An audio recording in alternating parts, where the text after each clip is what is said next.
Saudações a todos!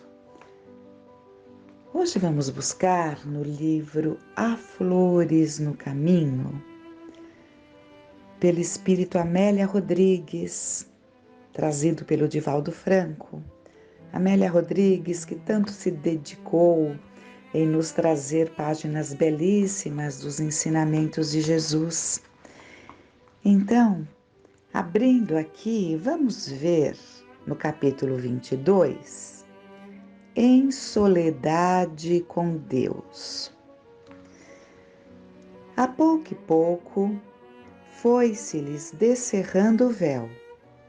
A alegria, assinalada pelas expectativas do triunfo humano, ia-se sucedendo à tristeza nascida na compreensão das altas responsabilidades.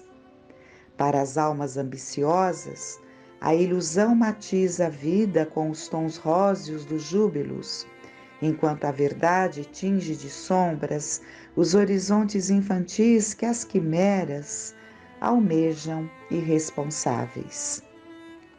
A primeira, efêmera, dilui-se na razão em que a segunda, permanente, predomina no gláudio real. Então, a primeira seriam as ilusões, né? Mas depois a verdade vai se impondo, né? Nos horizontes das nossas mentes infantis. É isso que Amélia Rodrigues está colocando aqui, que após aquela alegria tão grande, né? Pelas expectativas do triunfo humano, foi se sucedendo a tristeza vinda ali da compreensão das realidades, das responsabilidades, né? Mas vamos continuar no texto. Eles, porém, os 12, ela está se referindo ali aos 12 discípulos.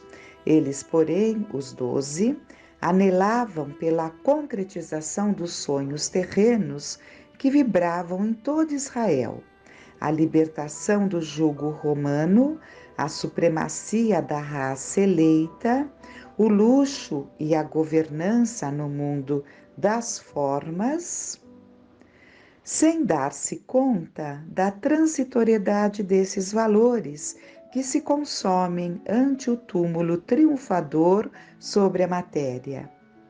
Então, assim somos nós, assim como os discípulos estavam ainda embevecidos, né, diante dos ensinamentos de Jesus, das palavras que Jesus trazia e ainda compreendendo-as, interpretando-as para a liberdade que eles entendiam, para a concretização dos sonhos que eles almejavam, ainda estavam presos a tudo isso, mas aos poucos a realidade foi se impondo. A responsabilidade que lhe estava sendo colocadas nas mãos de cada um foi se agigantando. Vamos continuar então. E é preciso que entendamos os discípulos, né? O que foi acontecendo nessa transformação no coração dos discípulos, trazendo para cada um de nós nas nossas experiências.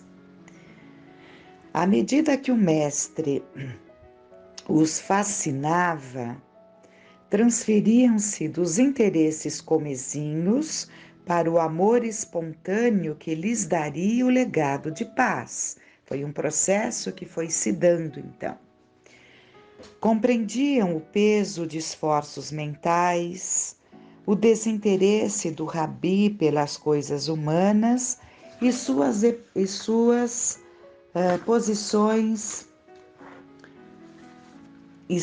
posições equivocadas, descobrindo a excelência da vida imortal para a qual se deveriam voltar com inusitada dedicação. O amor que passavam a nutrir por ele abria-lhes o entendimento, facultando-lhes a compreensão das finalidades da vida.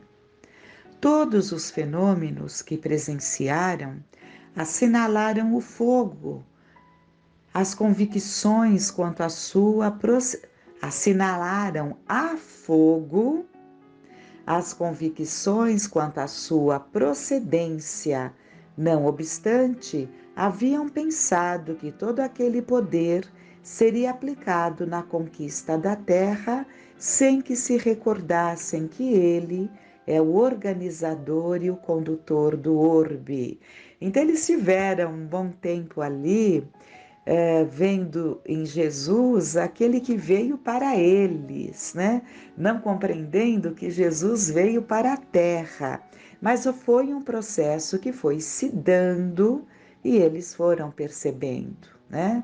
A grandeza do Senhor, que não veio para eles apenas que se consideravam os eleitos, né? Assim, a saudade daqueles dias se lhes foi aninhando no coração, dando lugar a interrogações inquietantes que não os visitaram anteriormente. A festa das surpresas, os hinos de louvor e as emoções que se sucederiam em explosões de bênçãos iam ficando para trás. Nunca havia pensado que os acontecimentos tomassem aqueles rumos funestos. E, na verdade, foi tudo muito rápido, né? Porque deu-se num período de quase 3 anos. E houve o tempo em que Jesus começou a voltar, né? Então, ele saiu lá daquele ambiente ameno da Galileia e foi indo ao encontro das responsabilidades maiores, né? E todos sabiam, porque Jesus foi alertando pelo caminho, que culminaria com a sua despedida em Jerusalém, né? Então, mas vamos indo. As tricas farisaicas, os despeitos geradores de ódio e as invejas fomentadoras de disputas infelizes, nas quais as sórdidas calúnias tomavam corpo, prenunciavam dores que nunca esperavam, mas que ele aguardava.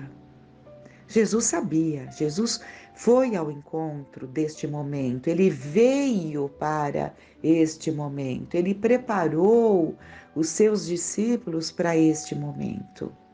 Não sei se aqui será citado, mas quando acontece ali aquela que falam, né?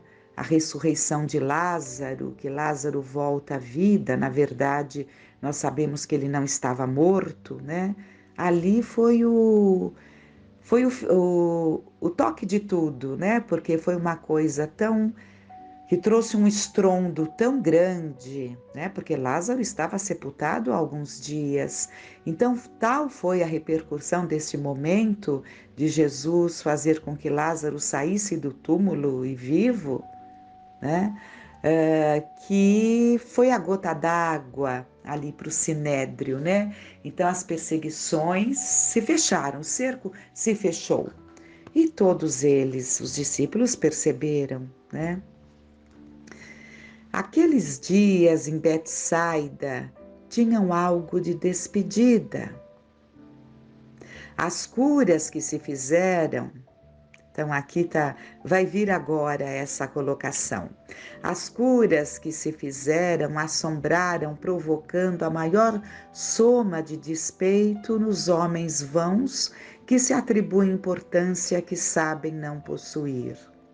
Logo depois, a multiplicação dos pães e dos peixes atestou o seu conhecimento das leis. Vejam, não era milagre como... Milagre, podemos entender como milagre, na medida em que nenhum de nós faz isso, né? Mas foi dentro das leis. Quando Kardec insiste que não foi milagre, o que ele quer dizer é que não houve uma derrogada das leis. Jesus, evidentemente, trabalhando com todas as leis, com o seu conhecimento das leis, multiplicou os pães, né? No texto, então, no entanto, era mais importante o alimento da sua palavra libertadora, era isso que ele queria. Ele até buscava algumas coisas que falavam muito aos olhos, mas para alcançar a alma, o que ele pretendia mesmo nesse período que desenvolveu a sua missão junto a nós era alcançar a nossa alma. Betsaida, como Cafarnaum, que tanto receberam, não lhe valorizaram as realizações, desejando mais sinais pedidos pela boca dos fariseus e saduceus. Responderam-lhes então sofrido: à tarde dizeis, teremos bom tempo, porque o céu está avermelhado. Pela manhã exclamais, hoje teremos tempestade, porque o céu está de um vermelho sombrio. Sabeis, na verdade, discernir o aspecto do céu, e não podeis discernir os sinais dos tempos? E com severa admoestação concluíra a sua resposta. Uma geração má e adúltera pede um sinal, e nenhum sinal se lhe dará. Essas palavras de Jesus foram grafadas, por Mateus, no capítulo 16, do versículo 2 a 4, E a Amélia Rodrigues, ela traz justamente as palavras, Ela traz aqui para esse seu texto as palavras que Jesus pronunciou realmente enquanto esteve aqui com nós aqui, falando dos sinais, Os homens, então a própria Amélia Rodrigues continua, trazendo aqui o aprendizado para nós. Os homens pigmeus gostam de perturbar os gigantes. Os que são infelizes morais invejam a paz dos justos. Adúlteros desejam o que não merecem, exigem provas e sinais de que se negaram a ser honrados. Então exigem provas, que não seriam dignos, porque se negaram a ser honrados. A maldade urde planos contra a inocência. O lobo tem motivos para justificar a caça ao cordeiro. Os homens lobos estão sempre armados, dentes rilhados, prontos contra todos os que não afinam com seus instintos. Jesus era o cordeiro pela mansidão e bondade. Deveria sofrer o sacrifício.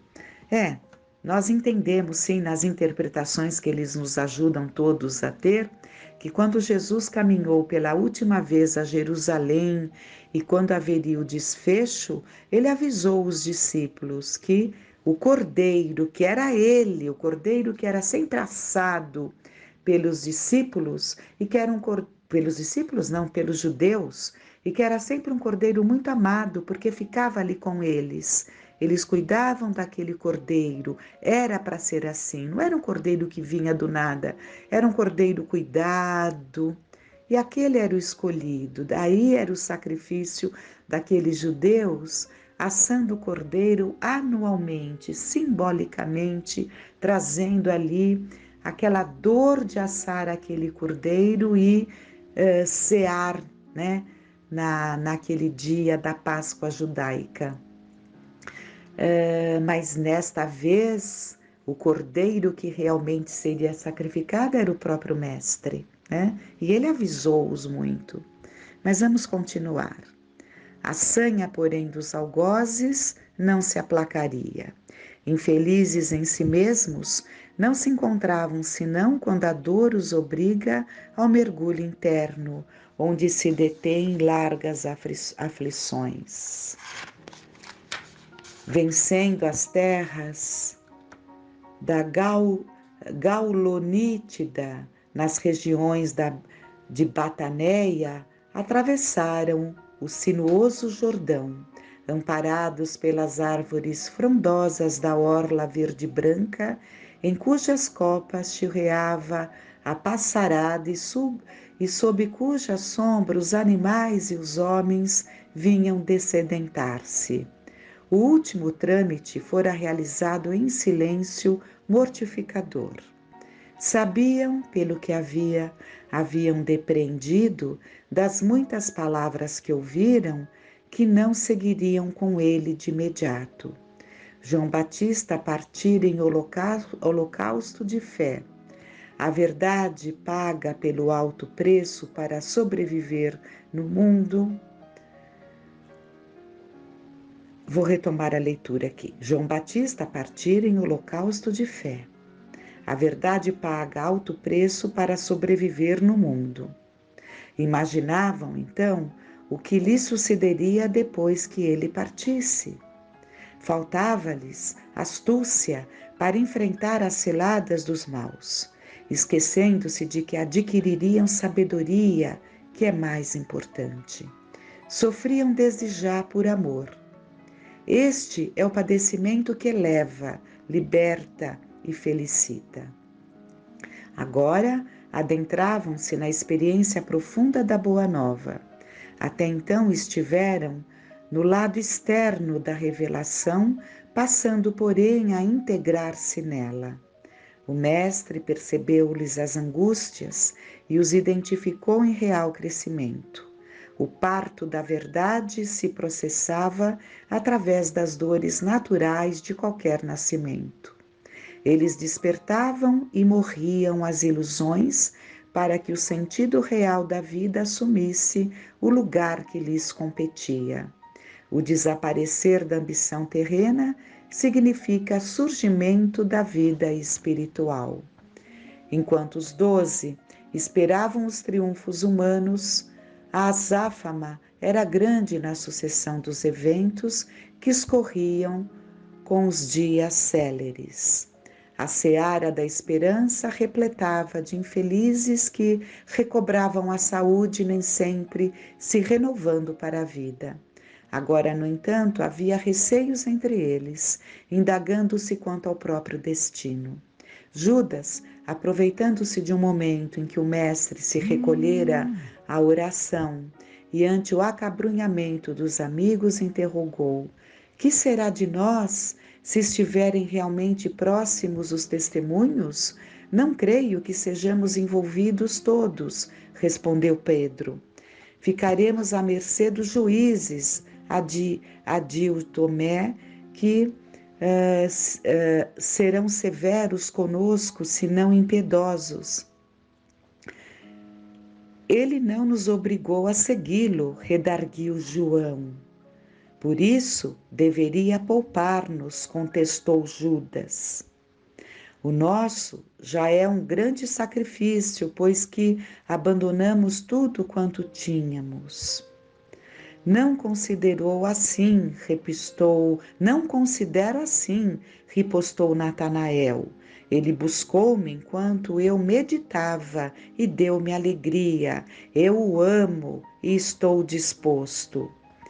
A lei é dura para com aqueles que a desrespeitam e também sacrilégios contra Moisés, contestou Tiago. Mas ele não veio destruir a lei, retrucou Pedro. Tem-na vivido e nos ensinado a respeitá-la, até mesmo quando injusta. Eu temo e confio, espero e amo. Ele não nos deu o sinal de que desejávamos, concluiu o amargo Judas ao vê-lo aproximar-se. O sinal que nos demonstrasse ser ele o Messias.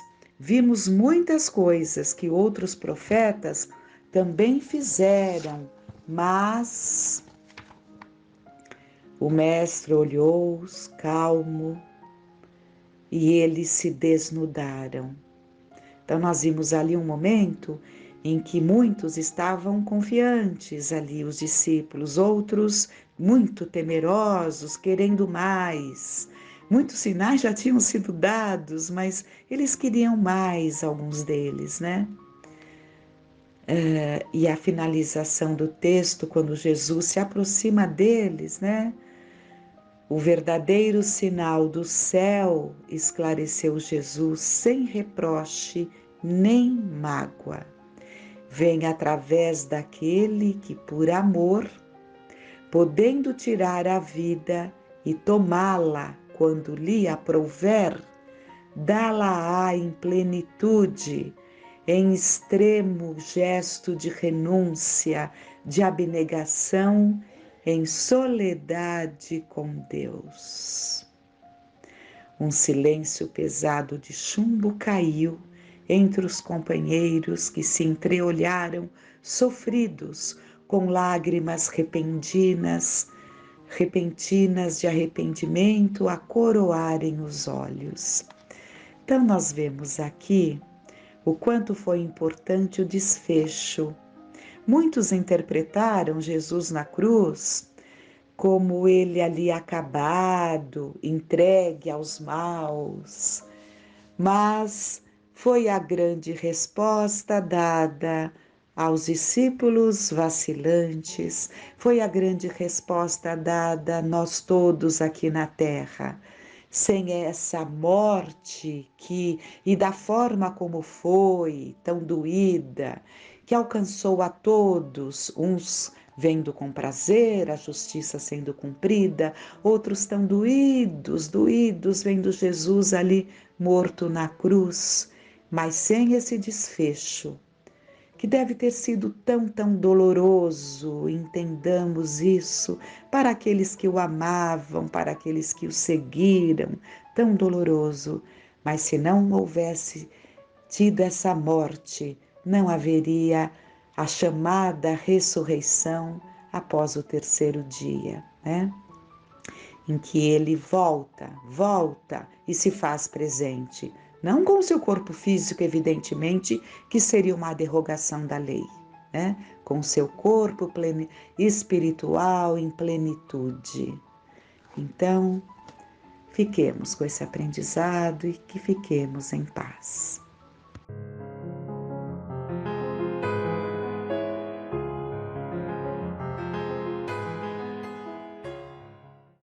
Olá pessoal, tudo bem? Vamos continuar nosso estudo do livro As Dores da Alma. Vamos hoje falar sobre o vício.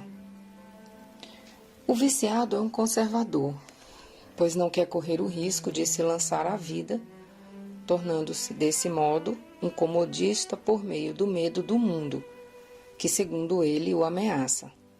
Inúmeros indivíduos tomam as mais diferentes atitudes diante da vida porque diferentes informações lhes foram transmitidas quando eram crianças. Conceitos diferentes são ensinados para crianças europeias, asiáticas, africanas, e todas se desenvolvem acreditando que estão completamente certas, convencidas de que as outras estão totalmente erradas. O vício pode ser um erro de cálculo, na procura de paz e serenidade, porque todos queremos ser felizes e ninguém conscientemente busca de propósito viver com desprazer, aflição e infelicidade. Nosso modo de ser no mundo está sendo moldado por nossas atitudes interiores. Aliás, estamos diariamente aprendendo como desenvolver atitudes cada vez mais adequadas e coerentes em favor de nós mesmos. Hábitos preferidos se formam através do tempo e se sedimentam com repetir manobras mentais. O que funcionou muito bem em situações importantes de nossa vida, mantendo nossa ansiedade controlada e sob domínio, provavelmente será reproduzido em outras ocasiões. Por exemplo, se na fase infantil descobrimos que quando chorávamos, logo em seguida mamávamos, essa atitude mental poderá ser perpetuada através de um hábito inconsciente que julgamos irresistível. A estratégia psíquica passa a ser: quando tenho um problema, preciso comer algo para resolvê-lo. O que a princípio foi uma descoberta compensadora e benéfica, mais tarde pode ser um mecanismo desnecessário, tornando-se um impulso neurótico e desagradável em nosso dia a dia. Existem diversos casos de obesidade que surgiram no clima de lares onde a mãe é superexigente, perfeccionista, dominadora, forçando constantemente a criança a se alimentar, não levando em conta suas necessidades naturais. Pela insistência materna, ela desenvolve o hábito de comer exageradamente, prejudicando o desenvolvimento do senso interior, que lhe dá a medida de quando começar e de quando parar de comer. A bulimia cria para seus dependentes uma barreira, que os separa da realidade e funciona como uma falsa proteção e segurança, pois eles constroem seu mundo de explicações falsas por não perceberem os fatos verdadeiros. Por outro lado, alguns podem argumentar sobre a ação dos distúrbios glandulares ou genéticos, mas mesmo assim, a causa fundamental dos problemas se encontra no psiquismo humano, que em realidade é quem comanda todo o cosmo orgânico. Geralmente a obesidade nasce da falta de coragem para enfrentar nossas experiências. É a compensação que a criança carente, existente no adulto, encontra para sentir-se protegida. A lei de conservação lhe prescreve, como um dever, que mantenha suas forças e sua saúde para cumprir a lei do trabalho. Ele, pois, tem que se alimentar conforme o reclame a sua organização. Essa faz parte da questão 723, que faz a seguinte pergunta, do Livro dos Espíritos, né? No capítulo 5º, Lei de Conservação. A alimentação animal para o homem é contrária à lei natural? Na vossa constituição física, a carne nutre a carne, pois do contrário o homem perece. A lei de conservação impõe ao homem o dever de conservar suas energias e sua saúde para poder cumprir a lei do trabalho. Ele deve alimentar-se, portanto, segundo o exige a sua organização. Paralelamente, encontramos também na dependência da comida um vício alicerçado no medo de viver. O temor das provas e dos perigos naturais da caminhada terrena pode nos levar a uma suposta fuga. Os dependentes negam seu medo e se escondem à beira do caminho. Interrompem a procura existencial, dificultando assim o fluxo do desenvolvimento espiritual que acontece através da busca do novo. A evolução tudo melhora, sempre esteve e sempre estará desenvolvendo, desde os menores reinos da natureza até as mais complexas estruturas da consciência humana. O vício aparece constantemente onde há uma inadaptação à vida social. Por incrível que pareça, o viciado é um conservador, pois não quer correr o risco de se lançar à vida, tornando-se desse modo um comodista por medo do mundo que, segundo ele, o ameaça. Os vícios ou hábitos destrutivos são, em síntese, métodos defensivos que as pessoas assumiram nessa existência, ou mesmo os trazem de outras encarnações, como uma forma inadequada de promover segurança e proteção. Assim, considerando, e a fim de nos aprofundar no assunto para saber lidar melhor com as chamadas viciações humanas, devemos perguntar a nós mesmos: como organizamos nossa personalidade? Como eram as crenças dos adultos com os quais convivemos na infância? Que tipo de atos permitimos ou proibimos entrar nesse processo? Quais as linhas de conduta que nos foram fechadas? Ou quais os modelos de vida que priorizamos em nossa organização mental? Somente aí, avaliando demoradamente os antecedentes de nossa vida, é que estaremos promovendo uma autoanálise proveitosa para identificarmos nossos padrões de pensamentos deficitários diferenciando aqueles que nos são úteis daqueles que não nos servem mais. Dessa forma, libertamo-nos das compulsões desgastantes e dos hábitos infelizes. Não nos esqueçamos, contudo, de que, conforme as afirmações dos nobres espíritos da codificação, o homem tem que se alimentar conforme o reclame a sua organização, considerando, obviamente, que todo excesso é produto de uma viciação em andamento. Em verdade, viciados são todos aqueles que se enfraqueceram diante da vida e se refugiaram na dependência de pessoas ou substâncias. Tradição é ato de transmissão oral ou escrita de costumes, lendas ou fatos, levados de geração a geração através dos tempos. Quanto mais antigos, mais notáveis e fora do comum eles se tornam. Uma vez atingida tal dimensão, transformam-se em crenças questionáveis. As criaturas assimilam conceitos simplesmente porque outras, que elas julgam importantes e entendidas, lhes disseram que são verdadeiros.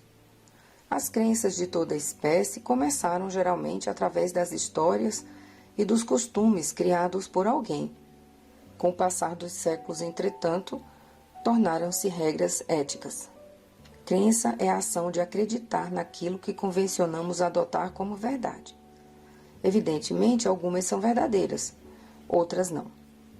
Precisamos revisar nossas concepções sobre os vícios. Não podemos entendê-los como uma problemática que abrange exclusivamente delinquentes e vadios. Em verdade, viciados são todos aqueles que se enfraqueceram diante da vida, dos seus desafios e se refugiaram na dependência de pessoas ou substâncias. Pelas crenças tradicionalistas, são taxados de criminosos e vagabundos. Para nós, no entanto, representam acima de tudo companheiros do caminho evolutivo, merecedores de atenção e entendimento. Por serem carentes e sofridos, entregaram sua força de vontade ao poder dos tóxicos, procurando se esquecer de algo que talvez nem mesmo saibam, eles próprios, pois não aguentaram suportar o seu mundo mental em desalinho. A ociosidade pode ser considerada ao mesmo tempo causa e efeito de todos os vícios. Reportando-se à ociosidade, assim se manifestaram as entidades superiores. E aqui vai uma outra questão do Livro dos Espíritos, 564. Essa é do livro 2º, capítulo 10. Ocupações e missões dos espíritos. Entre os espíritos há os que são ociosos ou que não se ocupam de alguma coisa útil? Sim, mas esse estado é temporário e subordinado ao desenvolvimento de sua inteligência. Certamente que os há, como entre os homens vivendo apenas para si mesmos. Mas essa ociosidade lhes pesa e cedo ou tarde o desejo de progredir lhes faz sentir a necessidade de atividade. E são então felizes de poderem tornar-se úteis. Falamos de espíritos que atingiram o ponto necessário para terem consciência de si mesmos e de seu livre-arbítrio, porque em sua origem eles são como crianças recém-nascidas que agem mais por instinto do que por uma vontade determinada. Sob o prisma do efeito, tais considerações podem ser analisadas conforme o que segue abaixo. Os dependentes são julgados por muitos como criaturas intencionalmente indolentes, por outros de forma precipitada como parasitas sociais, desocupados, improdutivos e preguiçosos, mas sem qualquer conotação ou justificativa de tirar-lhes a responsabilidade por seus feitos e decisões. Não podemos nos esquecer de que o peso do fardo que carregam lhes dá tamanha lassidão energética que passam a viver em constante embriaguez na alma, entre fluidos de abatimento, fadiga e tédio. Não são inúteis deliberadamente, mas se utilizam sem perceber do desânimo que sentem como estratégia psicológica para fugirem à decisão de arregaçar as mangas e enfrentar a parte que lhes cabe realizar na vida. Adiam sistematicamente seus compromissos, Vivem de uma maneira no presente e dizem que vão viver de outra no futuro. Aqui está um possível raciocínio de que se utilizam. Sei que devo trabalhar para me realizar, mas como desconfio de minha capacidade, temo não fazer direito. Ou mesmo, o que gosto de fazer não será aprovado pelos outros, por isso digo a mim mesmo e aos outros que o farei no futuro. Agindo assim, não terei que admitir que não vou fazê-lo. Os toxicômanos são criaturas de caráter oscilante, não desenvolveram o senso de autonomia, vivem envolvidos numa aura fluídica de indecisão e imobilização por consequência da própria reação emocional em desajuste. Protelam as coisas para um dia que talvez nunca chegará. Fixam-se ao consumo cada vez maior de produtos narcóticos, enquanto desenvolvem atitudes emocionais que os levam à subjugação a pessoas e situações. A ociosidade como causa das viciações pode ser estudada da seguinte maneira. As velhas crenças religiosas continuam afirmando que a felicidade dos bem-aventurados consiste na vida contemplativa, no repouso absoluto dos céus, em uma eterna e fastidiosa inutilidade. Asseguram também, em contrapartida, que os infernos são destinados aos espíritos culpados. Conduzidos forçosamente a um mundo de expiações eternas, sem meios de reparação, ficariam condenados a viver eternamente as dores do fogo e o sofrimento não menos cruel da eterna ociosidade. As crenças no poder dos melhores, ou seja, dos aristocratas, fortificaram-se ainda mais no tempo dos patriarcas, nas sociedades greco-romanas. Expandindo-se essas ideias, fizeram com que os homens formassem unidades produtivas com base no escravismo. As vilas romanas e gregas possuíam dezenas de criados cativos para satisfazer a todas as necessidades dos patrícios, para que vivessem no fastio e na inutilidade. Durante séculos, a escravidão no Brasil foi aceita sem que as classes dominantes questionassem a legitimidade dos cativeiros. Os senhores de engenho se justificavam dizendo que resgatavam os negros do paganismo em que viviam para a conversão cristã, o que lhes facultava a redenção dos pecados e lhes abria as portas da salvação. Na realidade, ocultavam suas verdadeiras intenções, a mão de obra lucrativa que lhes permitia a vida fácil de esbanjamento com seus familiares para manter a aparência social. Aprendemos com as sociedades absolutistas do passado que a ociosidade era uma peça importante na vida. Na corte, as etiquetas, jogos, bailes e saraus eram as atividades mais comuns da nobreza. Assim pensavam os nobres da época de Luís XIV da França.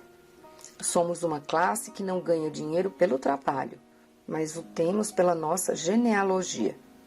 Não queremos ser confundidos com os poupadores vulgares, que são a gentinha da burguesia. Pode-se afirmar que até poucas décadas atrás a grande maioria também assim raciocinava. As regras e costumes do passado pesam sobre todos nós. Somos espíritos milenares, encarnando sucessivas vezes, adquirindo experiências e assimilando crenças, algumas verdadeiras, outras não, repetindo o que escrevemos inicialmente. Essa é a razão da necessidade de revisar nossos conceitos. Disse certa feita Sócrates: não é ocioso apenas o que nada faz, mas também o que poderia empregar melhor o seu tempo. A ociosidade é uma porta que se abre para os vícios, é uma casa sem paredes. As serpentes podem entrar nela por todos os lados. Aqui cabe um comentário. Para que possamos aproveitar melhor o nosso tempo, evitando o ócio, precisamos organizar esse tempo. Em tempos tão atribulados, em que estamos sobrecarregados, mentalmente, fisicamente, talvez abrir espaço para um trabalho voluntário. A gente se livraria dessa forma das preocupações excessivas sairíamos da nossa zona de conforto, podemos tirar férias das nossas feridas, fazendo circular uma energia curativa, também ajudando a reerguer a moral dos nossos irmãos de jornada. Outra forma de evitarmos as viciações e o tédio é uma tomada de consciência com relação à prática de exercícios, como um caminho de melhora física, que vai ter grande impacto na nossa saúde mental. Leva à melhora da ansiedade, leva à melhora das compulsões. Aqui eu vou abrir espaço e ler um editorial de uma revista científica para o estudo da obesidade.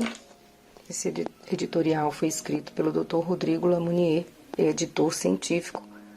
A revista é Abeso. É o número 103. O título: Exercício é remédio.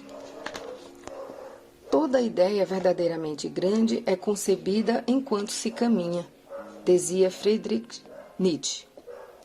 E diante de um desafio enorme para a modernidade, que é a obesidade, é preciso retornar ao simples, ao alicerce. E a base da vida e do peso saudável é alimentação adequada e atividade física regular.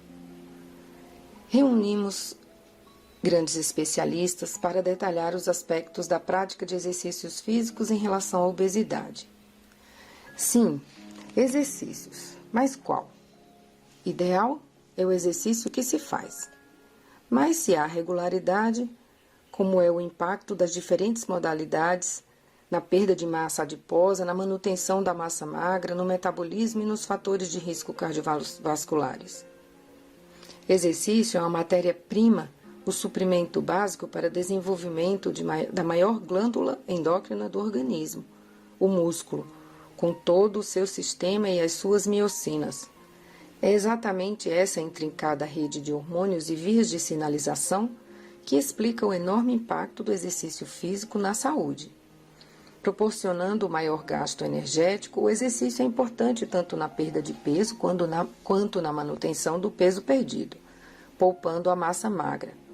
Quando há diminuição de massa muscular associada a excesso de peso, com diminuição de força e queda no desempenho físico, temos um quadro com grande impacto na saúde futura das pessoas, na sua autonomia e na sua sobrevida. O excesso de gordura com falta de músculos, a obesidade sarcopênica. Sim, perda de peso sem exercício não é saúde. Aliás, pode ser doença. Assim, temos o espectro das consequências do sedentarismo, desde em crianças até idosos. E se é de pequeno que se torce o pepino, precisamos voltar aos tempos em que se torcia com as próprias mãos. Se você, independentemente do seu peso, está receoso de passar a praticar exercícios físicos regulares, boa notícia é que o exercício aeróbico de intensidade moderada, como uma caminhada, é seguro para a maioria das pessoas. Na água, então, não tem impacto. Enfim, exercício é remédio. Para o corpo e também para a alma, como deixou o cunhado, o pai da medicina, Hipócrates. Se você está com mau humor, faça uma caminhada. Se você ainda está com mau humor, faça outra caminhada. Bons treinos, boa semana a todos.